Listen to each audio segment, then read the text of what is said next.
So you like champagne, but you want something a little bit more bang for your buck? Well, you should be trying some Spanish sparkling wine known as cava. We're going to be digging a little bit into it and telling you all about it, so stay tuned.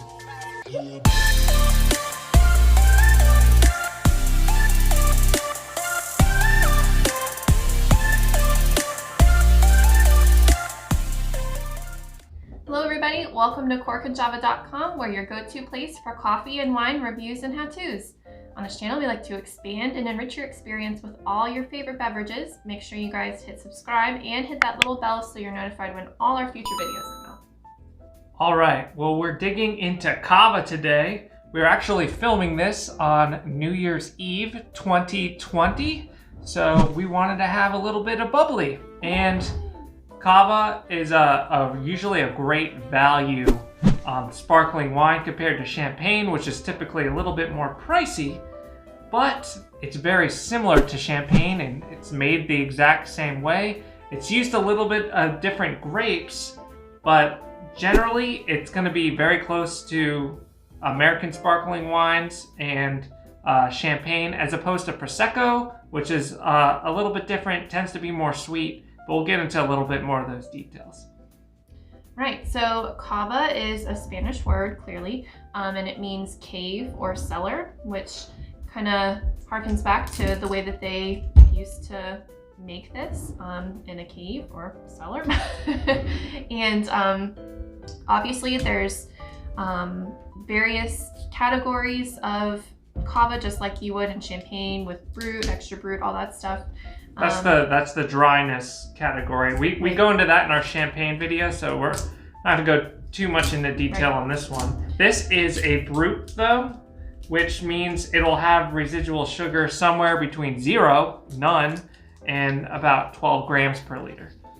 So it's kind of dry. Yeah, it's generally dry, but as far as the cava categories, it's kind of one of the more broad, right. I would say, brut. The other ones are kind of more refined.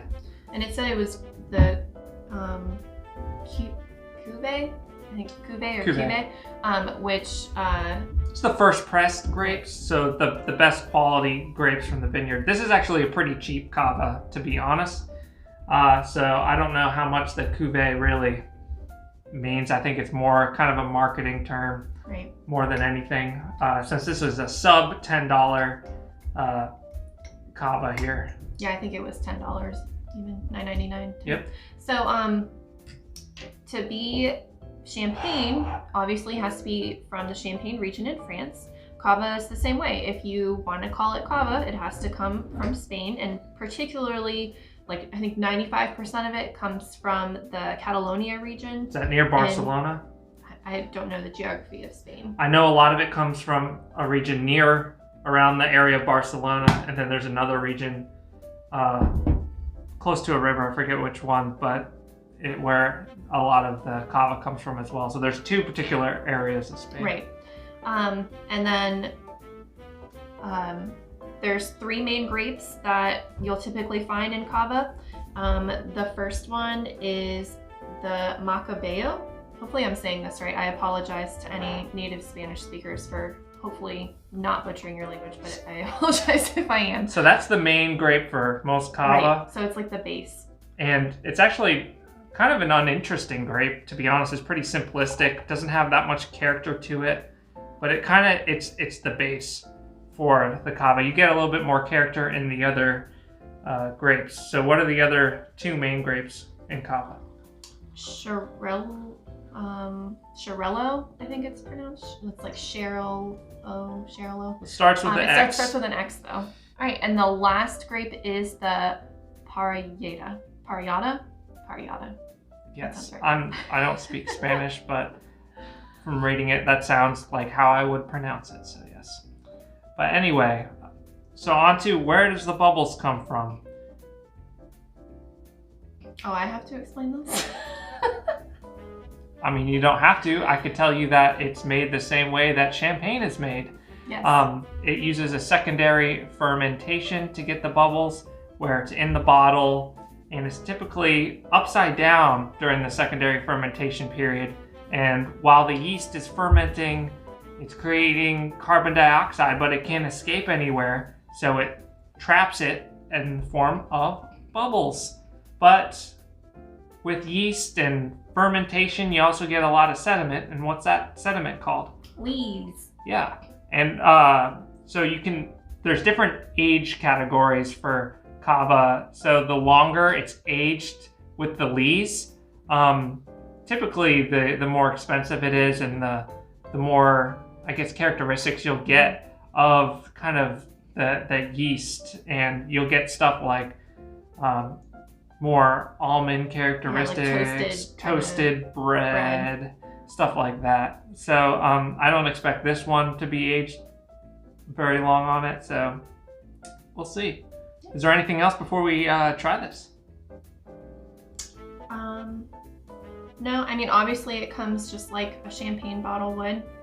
Open the same way. Yep. 6 twists for the cage, and then slightly gingerly easing it off. But yeah, so there's a lot of similarities between this and champagne, and fewer with this and Prosecco, but those are going to be your Prosecco's sparkling wines. typically, I mean, not always, but they tend to be more sweet, and just not usually made in the same way as champagne and cava. So this definitely shares a lot more characteristics with champagne, and it's typically more on the dry side. Mm-hmm.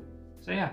All right, so let's get into this one that we picked up. So color, pretty, opaque, straw kind of color. Typical to most cava and champagne. Smell, I'm getting a lot of apple and pear notes. Yeah. Or like even pineapple, maybe. Something kind of tart smelling. Yeah, I can see definitely a little bit of sourness on the nose. All right, let's give it a taste. Okay. Cheers, wait, cheers. Cheers. Goodbye 2020, yeah. 2021. Ooh.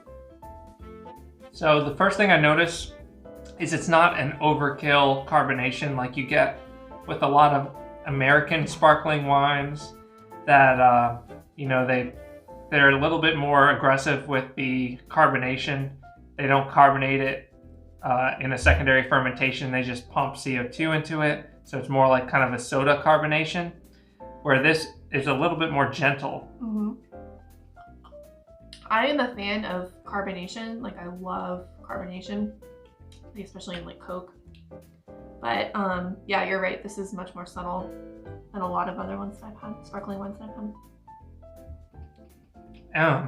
I am getting a lot of those apple-y kind of pear notes up front. It's still in it, but it still tastes quite tart to me as well. Yes. And I'm not getting, unfortunately, really too much yeasty characteristics coming through like I was kind of hoping I would get. I'm assuming this wasn't aged very much. I really like when my champagne or sparkling wine that's produced in this style, has a little bit more breadiness, a little bit more like toasted almond kind of characteristics on it. And this one's pretty lacking in that, which is disappointing, but I wasn't really expecting too much. Expectations were low. Yeah, the expectations were low with this cava. Of course, you can go a lot more pricey than this one and still be considered a good value. You could easily go $25 and have like an amazing cava experience, especially if it's been aged a little bit longer during that secondary fermentation period. Yeah, and if you're wondering about aging, like we said, it's gonna vary on the wine, but most, I would say, are between like the bottom tier, I think like 9 months-ish, and then up to like almost 3 years. So yeah, this is probably in the 9 months. So this would be, this would obviously have been aged far fewer months than the like primo expensive stuff.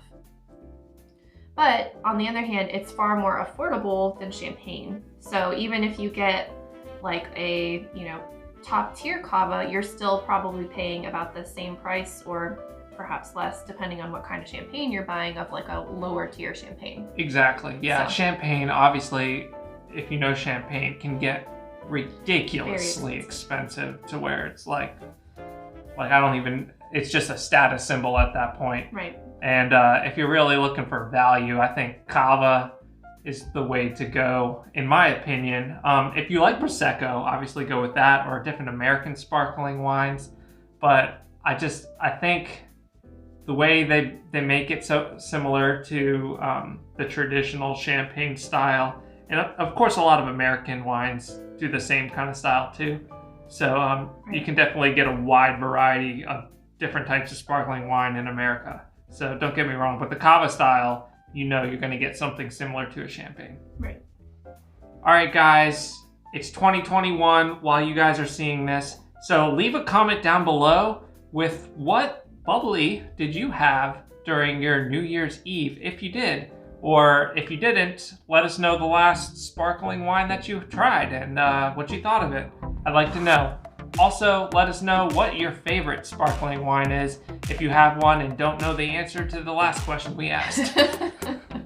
Also, guys, make sure that you find us on Facebook and Pinterest and Instagram and Twitter. We're everywhere. You can't escape us. And give us a thumbs up on this video if you like this content. We are looking forward to seeing you guys online. So until next time, bottoms up.